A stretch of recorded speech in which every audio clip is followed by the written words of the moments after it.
The Bible makes it clear that the responsibility of leadership in a marriage falls squarely on the husband.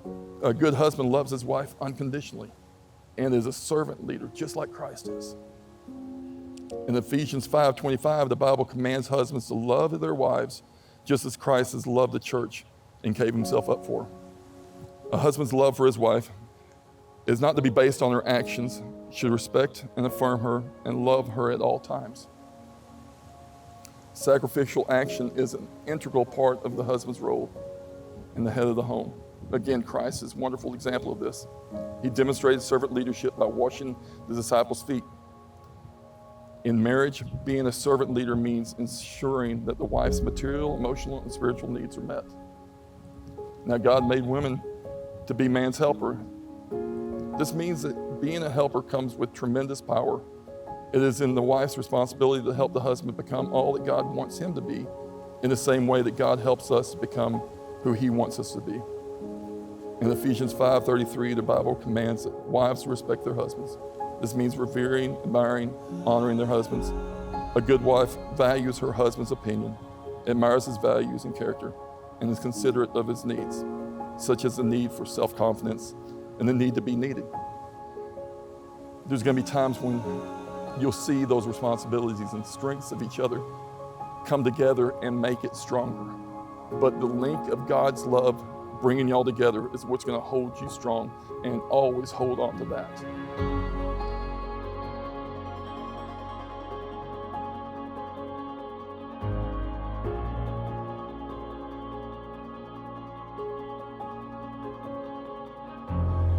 Probably the most important biblical principle in relation to the institution of marriage is designed and intended to present something beyond itself, namely the gospel of Jesus Christ.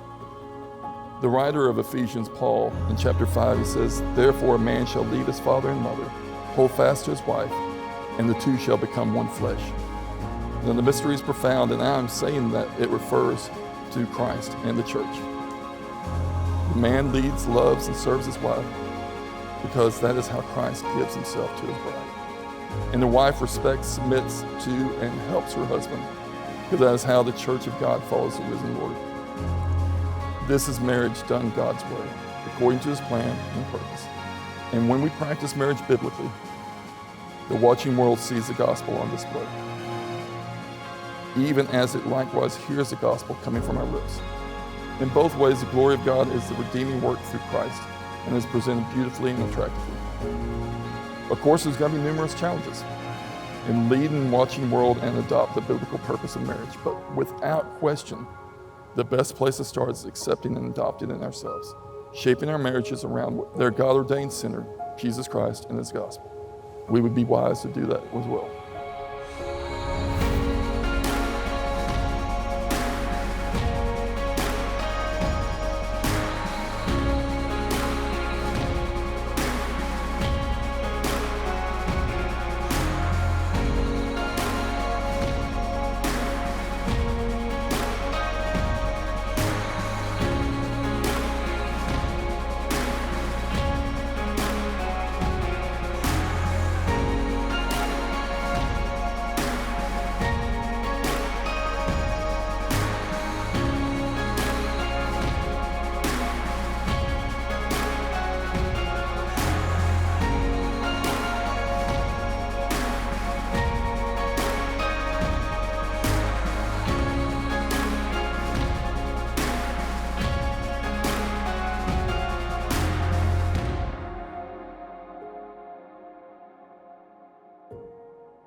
Kelsi has been one of my best friends for 6.5 years now. For those of you who do not know, Kelsi and I met our freshman year at University of Georgia.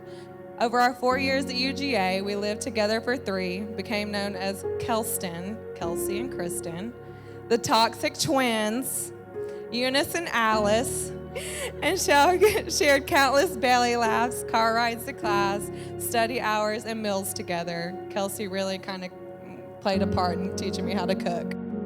We split each other's closets, took a handful of road trips together, which always resulted in us blaring and singing to Miranda Lambert. Platinum, always, even though neither of us are born blondes. As most of you know, Kelsi and Casey have been together about over 9 years now, and I truly could not have chosen anyone better to pick together than these two. They're both loyal, kind, fun-loving, high-quality individuals, and I'm blessed to call them my friends. Kelsi and Casey, always remember the promise that you both made to each other and to God on this day. Love each other without ceasing, and always put in your best effort to understand and see each other for who you both are. I believe that I speak for everyone here today when I say that you two both deserve all the happiness in the world, and there's no doubt in my mind that it's just what you two will bring each other.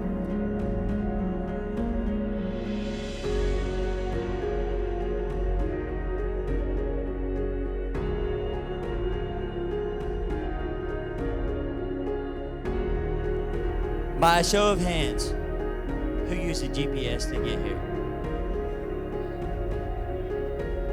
I'll be honest, I used the GPS to get here. Casey, I know you've been to this venue 2 or 3, 4, 5, 6, 7 times, and I know you still had to use GPS this morning. All right. What I'm getting at is every man and woman has a map of his and her own life. It's not until you find your true love that you do not, quote unquote, need the GPS to get where you're going. I'm glad to say that you two found each other and are living out a map of life together. I want to finish off by saying the greatest form of love is to choose the best interest of a person and act on their behalf. Much love for you two. If I'm honest, I don't know what I'm doing. I'm just wandering the ruins, looking for a place to start. If I'm honest, I don't know who I am. All I see is a man who's waiting for a wake-up call. So won't you touch this heart that doesn't have a song to sing, and sing it to me. For as much as you, Casey Schubert and Kelsi Wynn, have consented in marriage and have witnessed before God and before this group of people and have pledged yourselves to each other and have declared the same by the giving and receiving of rings, by the authority given to me by God, I now pronounce you husband and wife. Casey Schubert, please kiss your new bride.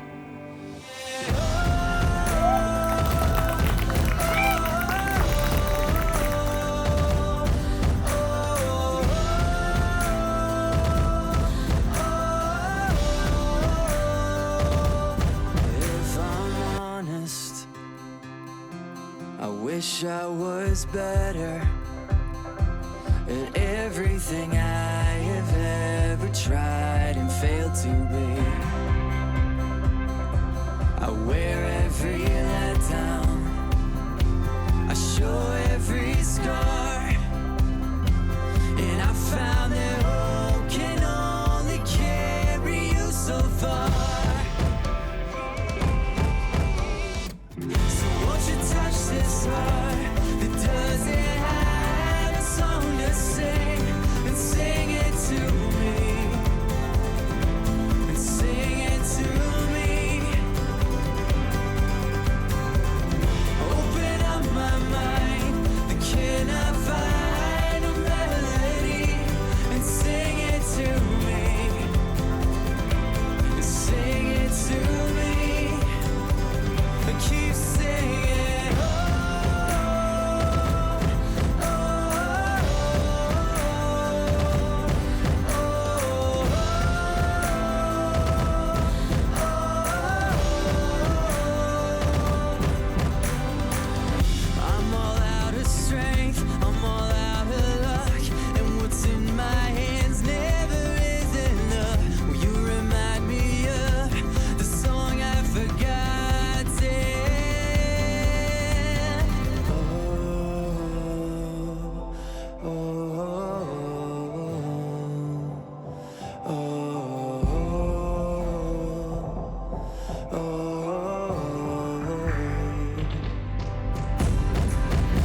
Won't you touch this heart that doesn't have a song to sing and sing it to me?